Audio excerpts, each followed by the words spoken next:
good morning, good afternoon, good evening, wherever you are around the globe. Of course, you are listening to Aditi right here on my purple sofa, which means you're going to hear every noise possible. Yes, exactly this. If you could just join me in welcoming Aditi Chaudhary this morning, the inspiration behind the movie that has hit the silver screen already, The Sky is Pink.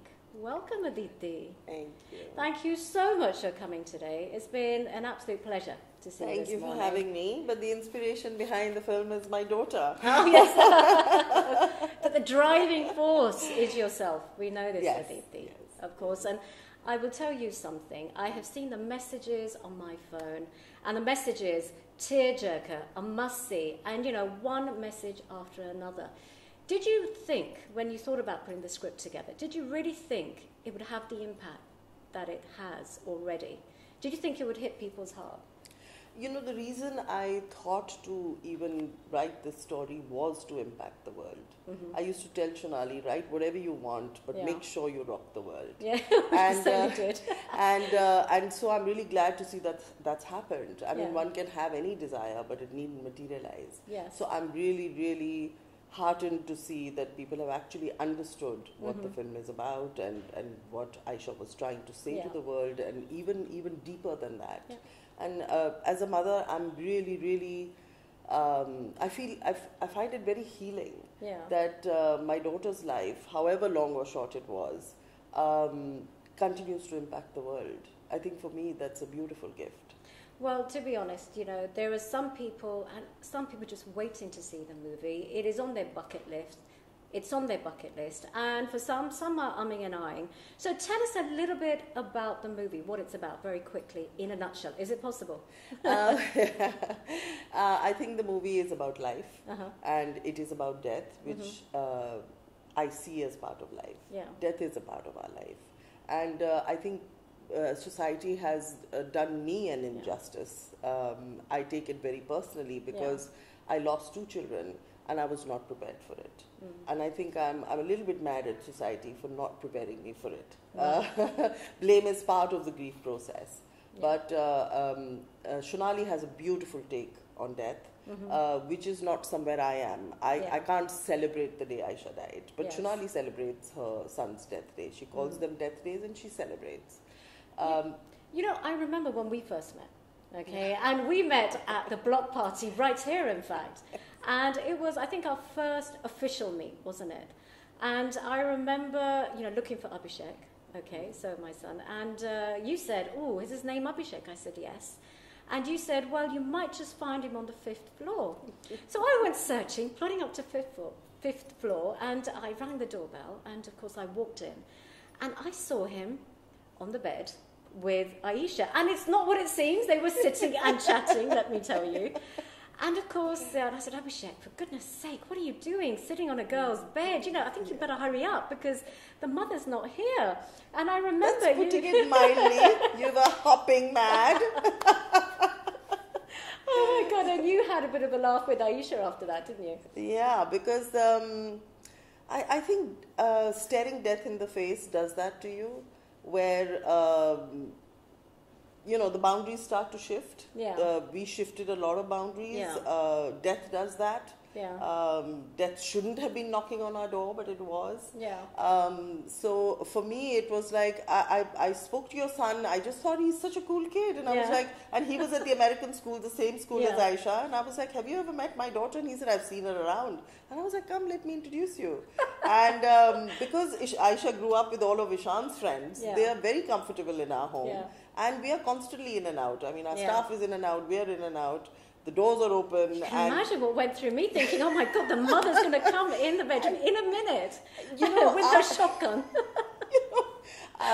I can see that from your point of view, and I just want to put across mine. So for me, it's like my daughter knows where her boundaries are. Yeah. I just have such utter faith in my children that it never bothered me, So funny, though. And my son's friends were always around, and they were her best friends, and she craved company and peer company. So for me, it was like, oh, what a gift. Here this kid is. No, it was just so funny. And then, of course, you'd been in and out. And then we met again, didn't we? Quite a while after, maybe a couple of months. And then as you were going out and I was coming in, you said suddenly you're putting a script together. And I said, okay. And I know that was a tough one because you were trying to get the script in a way that really got the message across. And I know that took a long time, didn't it? Well, what I was fearful of was that although I commissioned the script, but Shonali made it very clear right from the beginning that she had full creative control of it. And that's a scary place to be. Yes, I do remember that actually. Yeah. And, to do something like this, to impact the world, I think you need to delve into yourself and be totally honest. So I did not embellish what I told her. I just told her the truth from, the pit of my belly, as did Nireen. Yeah. As did Ishan. So when you do that, it's a frightening place to be because that's a hard thing to do. Yeah, no, I can imagine. So you obviously then focused on Sonali Bose to direct the movie. Yeah, we had already decided that when she wrote it because Shonali lost her own son. Yes, and she said to me, she said, Aditi, if I take this on, I'll be spilling my guts onto the paper. And she said, and then I will be, I would like to direct it. And actually, I was relieved when she said that. Yeah. Because the director is so important. Yes, it really, it's such a long journey from being on paper to getting there on film. Because the director gets the emotions in, he or she gets the theme across, the message across, and how they do it really puts it together. So that was a great choice, and she really has done it justice. But it's a 2.5-hour movie. Your life and your journey experiences have spanned years. Now, I just wonder, how on earth did you get all of that into such a short time? Now, obviously, the movie has to be done in a way to get what you want. It also has to be done in a way, created in a way to have that mass appeal. How did you merge the two? What I wanted from the script was really to impact the world. Yeah. And in some way to make Aisha's life count. Yeah. And our journey count. Yeah. It was Shonali who had to do the rest, really. Okay, it wasn't my problem. And I think she's done a brilliant job. And I did say to Nireen, after I narrated to her, it took me 10-12 days to just narrate to her. Yeah. And it was hours and hours. And after I finished, I told Nireen, I said, I don't know which thread and which perspective she's going to do. I mean, there's a lot here, isn't it? Yes. So I'm very fascinated with how beautifully she's done it. Amazing. So, here's your question. Now, how much of it was Bollywoodized and how much of it was the real McCoy? If we have to talk about percentages, do you think you can put a figure on it, maybe? I would say 95-96% is true. Wow. Because every single incident in the film actually happened. You're trying to say that your life is actually a Bollywood movie? Yes. In fact, before in Toronto, when we sat down to see the film, Ishan just leaned over and said, can you imagine 2,000 people are sitting here waiting to see our life story? I was like, wow, yeah. That is amazing, isn't it? And to be honest, look, we can't underplay, we're laughing and we're joking, but we can't underplay or dilute the tough journey that you've had. Now, Ayesha wasn't the first child that you lost. You also lost Tania at a very young age. So, I mean, she obviously was I was 25 when I lost when I lost Tania. Yeah. And so, I mean, so that obviously was the first time, that was traumatic. And then, of course, Ishan came along. And then Ayesha came along. And then, of course, you were going down the same route yet again. But you had, obviously, I guess the positive side, you had so much more time with Ayesha, comparatively, which is a godsend for you, I would say. Yeah. Ayesha has an epiphany in her book where she talks about blessings. Yeah. And she ends it by saying, I must remember I am blessed. And I think I have held on to that. Yeah. And after Tania passed away, I used to cry to God and say, Tania passed away at 8 months. Yeah. And I said, not even 8. Somehow the number 8 stuck in my head. And I would say, not even 8 years, not even 18 years. You took her so soon. And I do feel blessed that I actually got to know Ayesha, because I never got to know Tania. Yeah. She was too little. So I do like to count my blessings. And I think I have, life has kind of brought me to a point where we've had to train ourselves to do that. Yes. And I look at it and I think we can train ourselves to do that. Mm-hmm. But actually we are trained the other way around. Yeah. It's like, oh, your child died, I'm so sorry, you lost your future. I like to think there is no past, no present, no future. It is this moment. Now. It's only now. It's this moment. And Aisha talked about that, that I just live in the moment, Yeah. And if you live in the moment, you can live, even with death staring you in the face. She showed us. And of course, stresses and strains on your relationship. Of course, yours with your husband, Naren, played by Farhan Akhtar in the movie. My favourite. I have to say this, but don't tell anybody. Of course, Priyanka Chopra plays your role. You've got Rohit playing Ishan, and of course you've got Zaira. I'm sorry, Zaira. So Zaira Wasim playing Aisha, and a really quite a feisty character, and I did like that one, I have to say. A lot of stresses and strains in your relationship between you and Naren. You, obviously, the connection between you and Aisha, you and Ishan. First of all, your husband, okay? How can it be? It was almost like you managed it so perfectly. But yes, there were stresses and strains. You were disconnected at some point. You did obviously come apart, but then you came back together. You rebounded back together. How hard was that? I mean, you're a mental therapist, right? Mental health therapist. Did that help? Or does that go out the window when you're in the situation? So I like to call myself a person-centered therapist. Yeah. I have a problem with the word mental. Okay. It just has such a negative connotation. There's nothing wrong with the word, but society's done that, right? I think after Tania, our relationship was very badly stretched. Very badly stretched. Mm-hmm. Because somewhere I did blame him for not listening. I blamed the doctors. But, Elizabeth Kubler-Ross has talked about the stages of grief, that they are shock, anger, blame, bargaining with God, and then acceptance. But I don't see them as stages. I see that they come in waves, they come in cycles, and they make no sense at all. But I'm a reader, and I read a lot about what death does to couples. Yeah. And I've learned that two people who are grieving for that same child, actually their grief is the deepest. It's very raw. And it's like two people trying to hold on to each other and sinking underwater, Yeah. So actually the way you can rise is to let go of each other for a while. And then when you've both risen to the surface, maybe you can reconnect.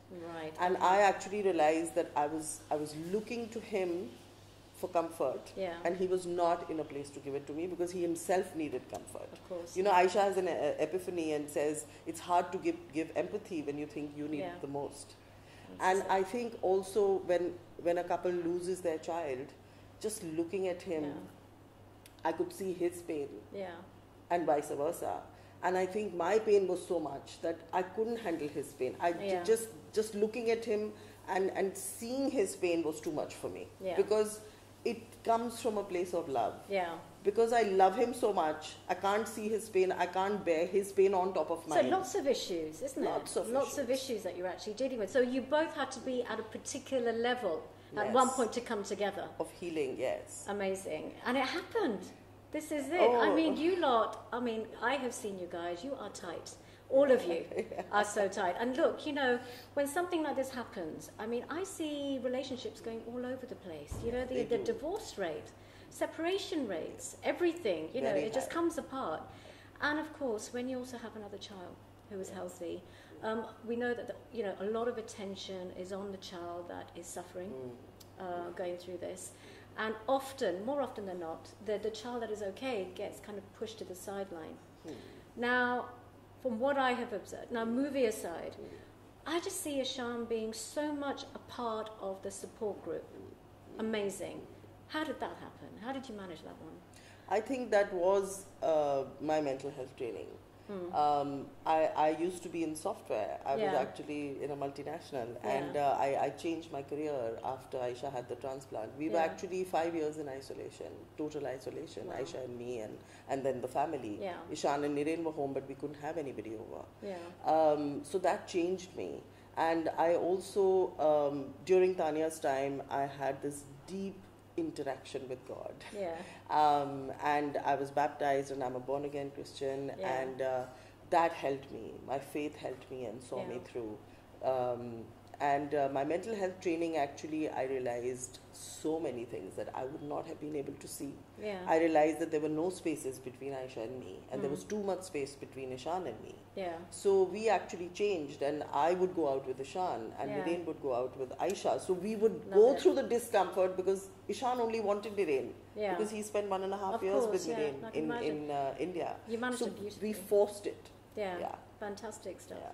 And now he, in fact, has a bit of a contribution to the movie. I mean, of course, there's a story, but he's written a song, hasn't he, for Aisha? In fact, for Aisha, isn't it? For Aisha. Yes. I've heard it. It's gorgeous. It's lovely. I think it also, I love the words of the song. Yeah. You know, that I want you to have fun for me, for me, for me. And I hope that the world can hear that death is a part of life. Yeah. And I hope that even though you've lost someone, you can still find some fun and happiness for yourself, you know. Aisha used the word happiness. Her talk was called happiness. But I'd like to introduce the word fun as well, you know. I love the way you've naturalized the word death, the natural, you know. Yeah, I mean, you were not willing to say it. I know, I wasn't willing you to say it because I thought I would affect your sensibilities. And, you know, and I feel so much more relaxed that I can, you know. And I think a lot of people need to absorb this into their life. I think it's a great learning, you know. But in terms of the fact that Aisha also knew, she, you know, she had obviously a timer on her life. Let's put it quite simply. Did it change the way you treated her in terms of allowing her to have certain experiences? I mean, I know I was very strict, which is the opposite to you. Well, we've already heard this. Yeah. So did it change the way you acted? Yeah. Absolutely. Yes, I did want her to have all sorts of experiences. Yeah. I don't see the reason why not. Yeah. You know? When life changes the rules on you, you change the rules of life. So okay, here's a question to you. Now, if Aisha didn't go through this, would your attitude towards how she lived her life be different? Of course it would have been. Of course it would have been. And that's why I never judge anybody for the decisions they make. I may not agree with them, but I don't judge them for it. I mean, I chose to have Aisha because of my faith. I just felt like my faith said, thou shalt not kill, and I did not kill. And I thought, let him do what he has to do. I feel like we are all souls, you know. Aisha looked like a child, but she was a very old soul. She was an older soul than I am. And we are all children of God. That's how I see it. So if somebody decides that for me it's not right and I don't want to have this child, I think more power to you, you know, because we will go from this earth with our own souls. That's all we are taking with us. So if your soul is good with it, go ahead, you know. Fair enough. So how did people respond to your situation initially? Because remember, in reality, we can only share so much of your grief and, you know, and in your sadness, and everybody eventually goes back into their own life. So you are in this small world of yours. So how did people respond? How did you feel? Do you think they could have been more supportive, or what was it like for you? You know, we couldn't have gone through this, and I feel like that is the one thing the film doesn't do justice to. Like, I couldn't have survived without my mum coming and staying with me for 6 months and helping out with Aisha. I could not have survived without my friends whom we stayed with, without the radio station who helped us fundraise. That's in the movie, but there's so much that's not in the movie. I think that people have really helped, but you're right. I call it compassion fatigue. I think people just get exhausted because our craziness, our situation didn't end. It started with Tania, you know, when I was 25, and Aisha passed away when I was 50. And even though she passed away, we were still, I mean, I know friends who will come to me and say, you know, I don't want to meet you because I don't know what to say to you. This is it, isn't it? So it's a process for everybody. It's not just you. But I would like to say to the world that, you know, when somebody close to you or even far from you is going through pain, you don't have to say anything. You know, at the end of the day, it's going to be you on your own. And you mentioned the radio station, and this is what was so amazing. When you showed me the script early on, I thought it was such a surreal moment. I remember this. You were actually in my hometown in Southall. And you went to the local radio station that I worked for 9 years ago. I mean, what a surreal moment this was. And I remember thinking this, now you brought the radio station up. It's funny how it connected me in a way to your journey. I felt, oh my God, I never for once thought when I came to this country I would meet somebody who was connected to my past. So that was a surreal moment. I do feel like we are somehow connected. We live in the same building, but our lives keep coming back. Right? Somehow, Exhibit A. I mean, so talking about people, going through death, going through grief, usually they go into their own bubble.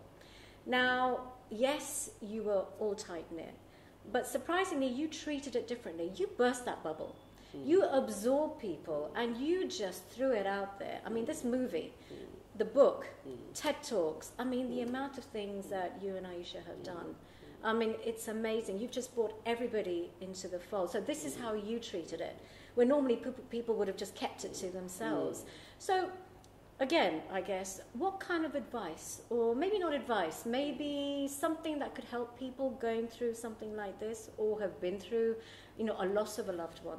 You asked me earlier also about the sibling. Yeah. And sibling survivor guilt is very well documented. Yeah.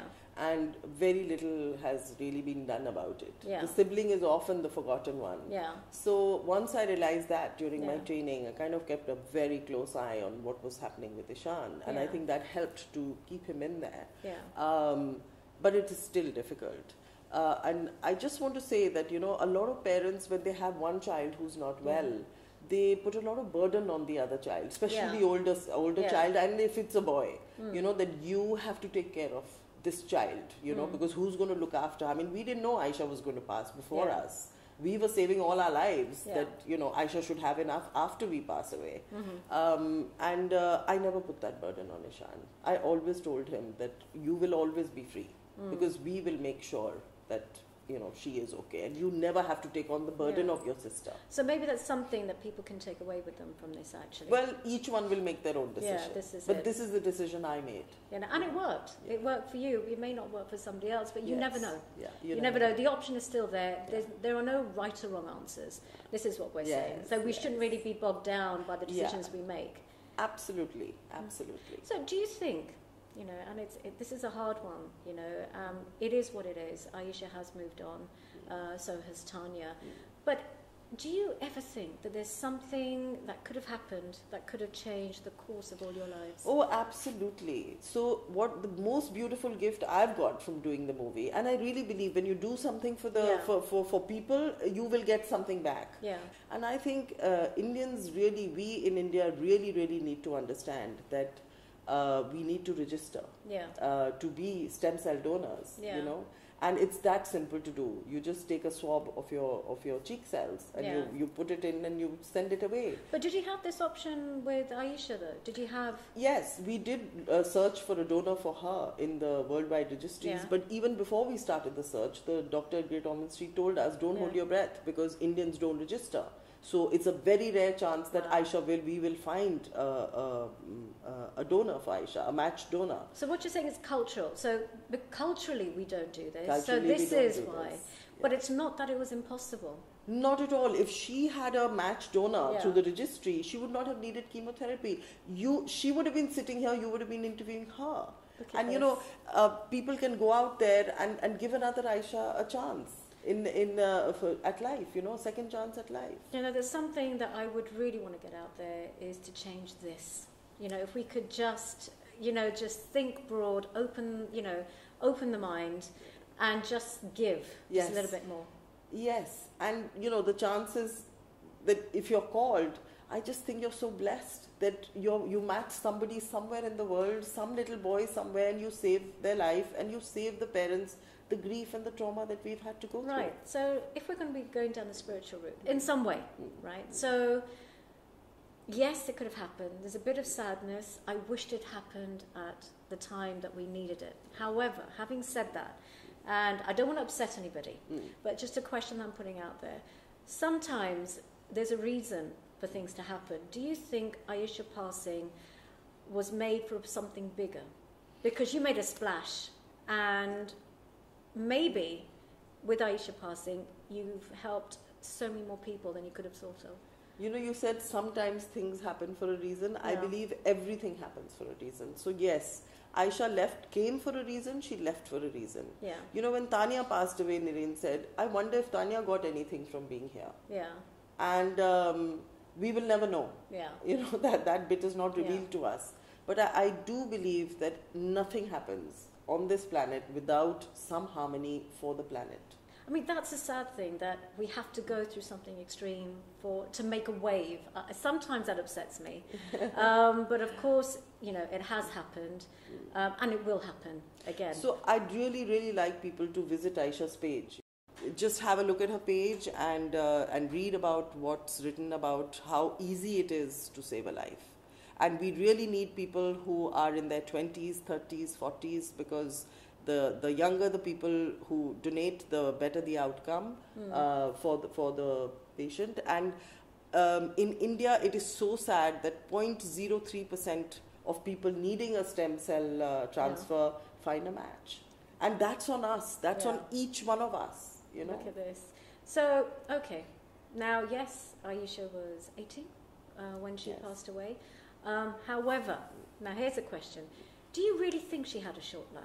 Because do we measure life chronologically or in some other way? Do you really think she had a short life, actually? You know, I read somewhere that life is not measured by the number of breaths we take, but by the moments that take our breath away. Yeah. And I don't want to answer that in that way, because my definition of time is also, I mean, there is no time. You know, time is inversely proportional to gravity. Yeah. So time itself is an illusion.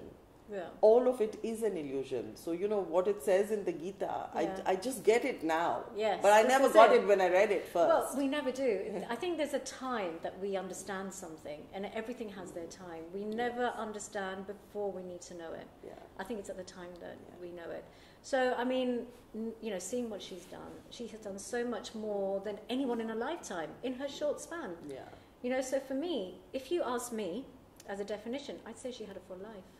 To be honest. Of course we'd want some more, but she's done so much. Unbelievable stuff. Yeah, and you know, there's a scene in the movie where this woman is talking about the death of her 73-year-old mother-in-law. And I just feel like, it's never okay to lose somebody you love. Yes. It doesn't matter. They could be 300 years old, you wouldn't want to lose them, right?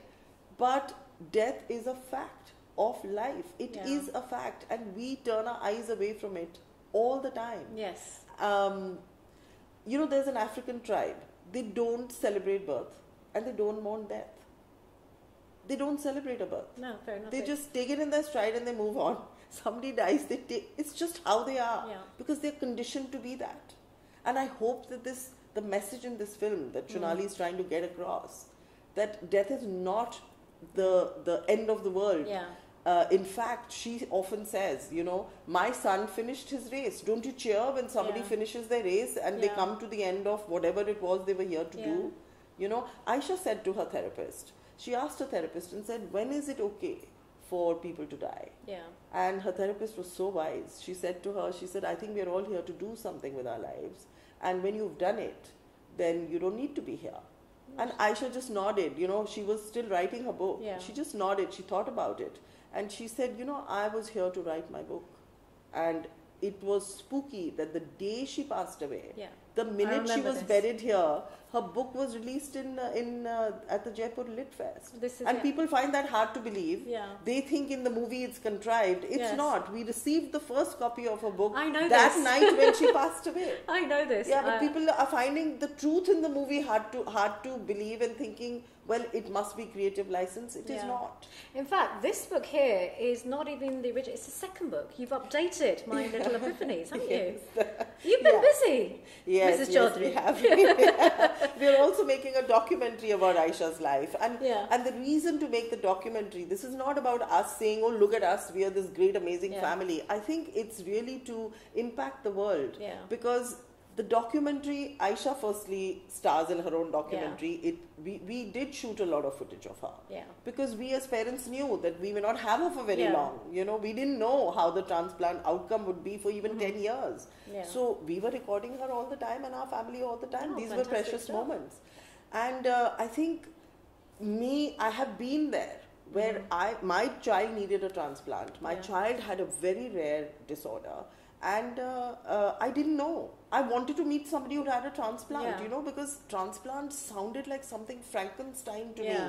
You know, as I'm sure stem cell donation must be sounding. But when I discovered it, I thought, oh, it's not that difficult. It is, but I needed the information. So I'm hoping that her documentary will be informative and just seeing Aisha and her life develop, you know, as an artist and as an author will be inspiring for people. Well, Aditi, already so much has been done, and I know you're not going to be quiet because you have been a voice throughout, and I expect many more things. You are not going to let this die. I know this for sure. So I'm going to say the word now that I'm used to it. And I'm so glad that you've been able to get that consistent message out, to not be frightened about death, to accept it. And I guess your perception needs to change. And I think our culture needs to change. I think people need to change in how they perceive death and be able to cope with it and take a positive, to see a positive side to it as well. Yes, and that doesn't mean that it's not sad. Yes. I mean, I cry a lot. This is it. You know, Shonali says, I've done my grief work, I'm fine. We are two mothers who lost our children, right? And I always say, it will never be done for me. I will be grieving I have grieved for her more when the film released, because she's so not there. It was resurrected so many times for you. I was going to ask you this. It was so difficult for me, but I'm okay with crying. I cry. I'm under the sofa. I'm on the floor. And there are days when Nireen will say, you know, like, you need help. And I'll be like, no, I'll be up someday. I will get up, but when I can. You know, so I may be down. There are days I don't bathe. I don't get out of bed. And that's okay. You know? Yeah, as Aditi said to me today, oh my God, Annie, we've got the cameras on, and I haven't washed my hair. It does not matter. I thought it was a radio interview. Well, we'll edit it out. We're going to edit it out. That's what we're going to do. You're an artist. It's fine. We'll do something with your hair. But, you know, the absolute pleasure. Thank you so much for coming in today. It was a really insightful conversation. I've asked the questions that I wanted to hear answers for, and a lot of questions that people probably thought about. But they didn't ask. It is a difficult subject. I mean, although you have been very upbeat about it, you've been very positive, but still it is difficult. I'm not going to even try and think about what you're going through, what the family are going through. But the fact is you are doing it, you are coping with it, and you're being really positive. And there's a message out there to everybody. And I hope you've heard it. Register yourselves. Stem cell donation is pretty easy to do. And you could save a life. So I really want to do Tania's story someday. And that's a story really close to my heart. You heard it here firsthand. This is it. And that's why you guys need to be tuned in every day at every moment to see what I've got for you. Right here on my social media handles. So make sure you're here all the time. Make sure you switch on to my Twitter account at ANNID3 or RJAnnieD on Facebook or my LinkedIn, and you see a face there. I put somebody else's picture on there. It doesn't matter who it is or what it is. Anita Mehrotra. So log in, and you never know what you might find. But it is worth your while to stay tuned. Bye bye now.